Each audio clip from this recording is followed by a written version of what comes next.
If ever I should meet him again, you will find out who is the best man in the duel. 3. 3.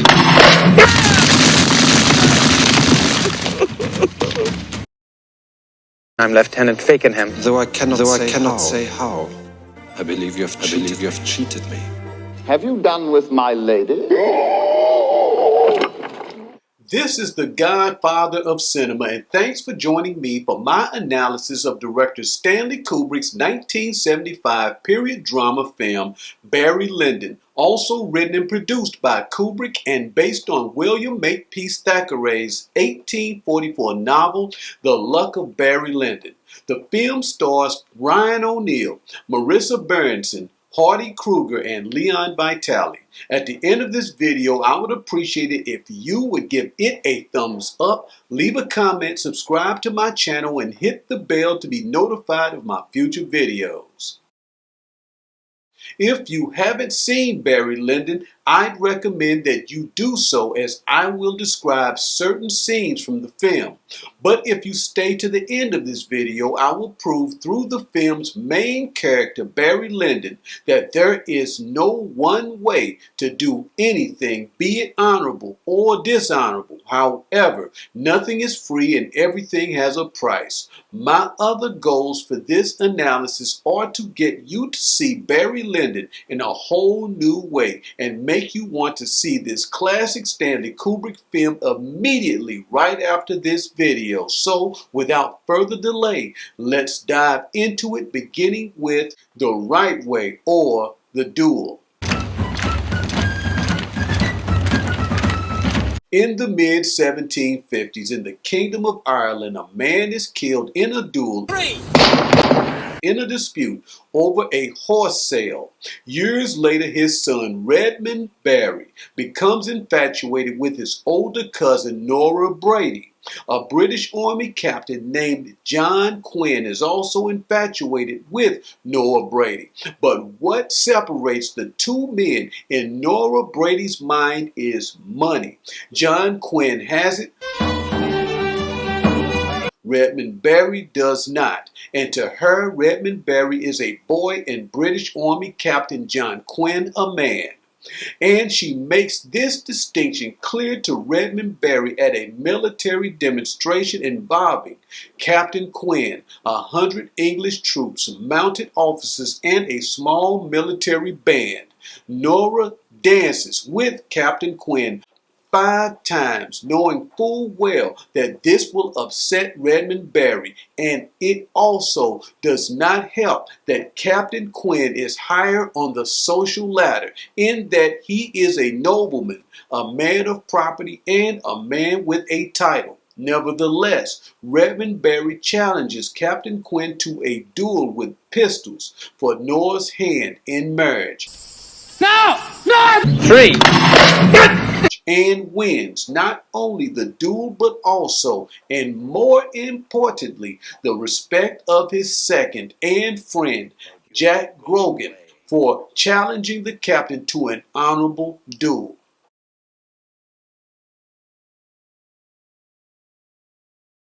Redmond Barry enlists in the infantry division of Gale's Regiment of Foot in the British Army in what will become the 7 Years' War between 1756 through 1763, pitting England and Prussia against Austria, France, Sweden, and Russia. For compensation, Redmond Barry receives a shilling, clothing, arms, and accoutrements, but Redmond Barry is not concerned about things. At least not yet. For now, he sees military service as the most honorable way of earning for himself a title and distinction. If a coward like Captain John Quin could acquire a title and distinction through military service, he could do so as well. During a meal break in training, Redmond Barry receives a cup of grease instead of soup. When he complains about this, the bully and biggest of the recruits takes a swig out of his cup of grease and spits it out, laughing at Redmond Barry, who cracks a joke about the bully's dominant wife. and the bully challenges Redmond Barry to a bare-knuckle fistfight, which Redmond Barry accepts and wins in front of the entire regiment. And through this feat of bravery and skill, Redmond Barry wins respect from his fellow recruits as challenging Captain John Quin to a duel over his older cousin. Nora Brady wins respect from his second and friend Jack Grogan, with whom he is reunited in the British Army in the infantry division of Gale's Regiment of Foot. But after seeing his second and friend Jack Grogan lose his life in a skirmish with a rear guard of the French army, Redmond Barry loses his desire for military life and he deserts the British Army. On his way to war-free territory in Holland, Redmond Barry is stopped by a Prussian army captain. Redmond Barry explains to Captain Potzdorf that he's headed to Bremen to deliver an urgent letter. However, Potzdorf points out to Redmond Barry that he is heading in the wrong direction and asks for his identity papers, which Redmond Barry produces from the pocket of the uniform jacket he'd stolen from a gay British officer by the name of Lieutenant Fakenham. Looking over these papers carefully, Potzdorf then offers Redmond Barry a meal, a proper map, and a night's lodging. Over dinner, Potzdorf questions Redmond Barry and catches him in a lie by asking him for the name of his reporting officer at Bremen. Barry's answer is General Williamson, General Percival Williamson, who has been dead for 10 years. Potzdorf arrests him for deserting the British Army. I'm a British officer. You are a liar. And conscripts him into the Prussian army after making him run through a gauntlet of Prussian officers with leather whips. Punishment was incessant. But again, Redmond Barry takes advantage of chance and opportunity in the Battle of Ohrdruf by putting his own life in danger, running into a burning fort, and saving Captain Potzdorf. And for this brave act, Redmond Barry receives a lavish commendation in addition to 2 Frederick d'Ors from the King of Prussia himself. I'll pause here to point out the significance of Holland, the neutral territory of the war.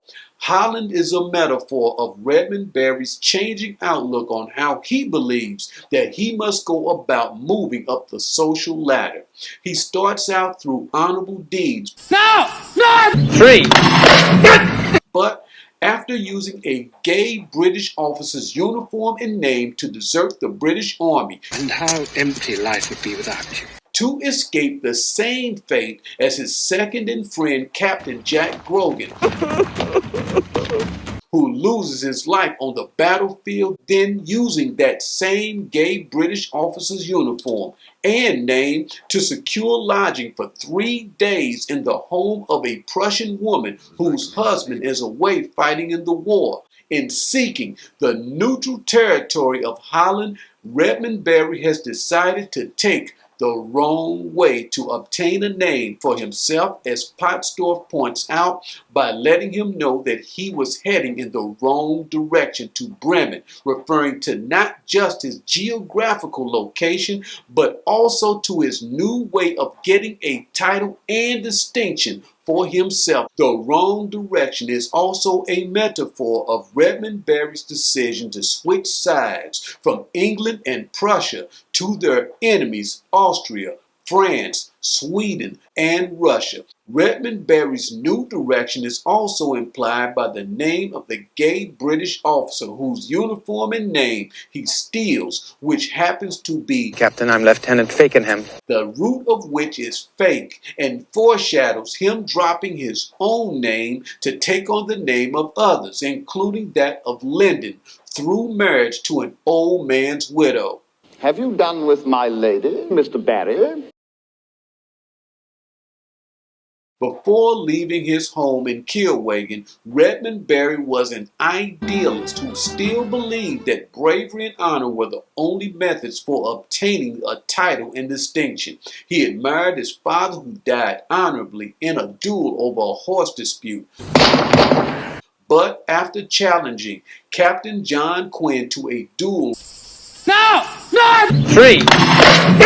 winning and having to leave Kilwagen to avoid prosecution for killing the man, his second and friend, Captain Jack Grogan, whom he reunites with in the British Army, confides to him the truth that John Quin had survived their duel because Redmond Barry's pistol had been loaded with told, and because Nora Brady's family were in debt to their eyeballs, and Captain John Quin had promised to pay off all of their debts, and the Bradys could not take the chance of losing their meal ticket in a duel over Nora Brady, who goes on to marry Captain John Quin and to have his baby. In this, Redmond Barry learns two important lessons about both the world and himself: that money counts for more than courage and honor in the eyes of women. And although he wants a title and distinction for himself, he is not prepared to die for either. Inadvertently, Redmond Barry stumbles upon an easier way to obtain the title and distinction that he wants, by seizing upon the opportunity to get them from someone else, by stealing a gate officer's uniform, identification papers, name, and horse to desert the British Army, And how empty life would be without you. by his chance meeting with a woman on a farm who invites him into her home for supper, and a 3-day stopover while her husband is away fighting in the war. And although Redmond Barry is later captured by the Prussian army, he seizes on yet another opportunity by becoming a police officer for the Prussian government. Potzdorf wants him to go to Austria to spy on Chevalier de Balibari. whom they suspect of being an Irishman pretending to be a Frenchman. But upon seeing Chevalier, a fellow Irishman, in person, Redmond Barry becomes homesick and blows his cover and switches sides. And in return, Chevalier assists Redmond Barry in escaping Austria, disguised as himself. Here's how. The Prince of Tübingen owes a gambling debt to Chevalier but refuses to pay up. The prince is also in an affair with Frederick the Great, and to prevent Chevalier from killing the Prussian king's lover in a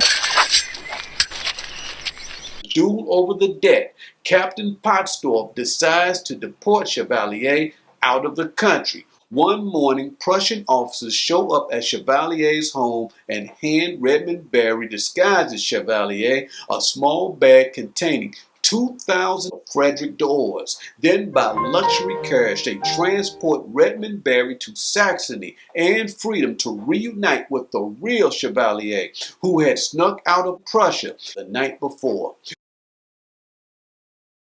Redmond Barry takes all of his lessons, including those learned from the gambling scams he and Chevalier conduct throughout Europe, to a town called Spa in Belgium. And it is here that he meets the beautiful and wealthy wife of his future namesake and Knight of the Bath, Charles Lyndon. Again, by chance, Redmond Barry had seen her days before along with her son, their chaplain, and her wheelchair-bound husband, who is old enough to be her father. Redmond Barry and Charles Lyndon's wife are rarely seen apart and end up marrying shortly after her husband dies of a heart attack. Have you done with my lady? And now, without fighting and risking his life as he once did in the British Army, without honorable deeds or courage, Redmond Barry has a beautiful wife, wealth, and most importantly, a name. Even if that name is not his own, but that of his wife's dead husband, Charles Lyndon. And now Barry Lyndon settles into the Hackton estate, to the chagrin of his stepson. But Barry's mother sees a bleak future for her only son. If some misfortune were to fall upon his wife, then all of her wealth will go to his stepson, who won't give him a cent to save his life. Barry Lyndon heeds his mother's warning by paying a visit to a fellow gambler named Lord Hallam. As a lawyer of the higher court and 13th Earl of Wendover, Lord Hallam's proximity to the monarch makes him a perfect advocate for Barry Lyndon's promotion to aristocracy. You can appreciate it is not an easy matter. The film starts off with Redmond Barry seeking a title and distinction by challenging Captain John Quin to a duel for the hand of his beautiful cousin Nora Brady, by joining the British Army to fight against the French, by marrying Viscountess Lyndon and taking on the last name of her deceased husband. Have you done with my lady? However, now after seeing how the world rewards courage and noble deeds, by his cousin and first love Nora Brady running off and marrying a coward like Captain John Quin because of his money, and by his uncle and friend Jack Grogan dying on the battlefield.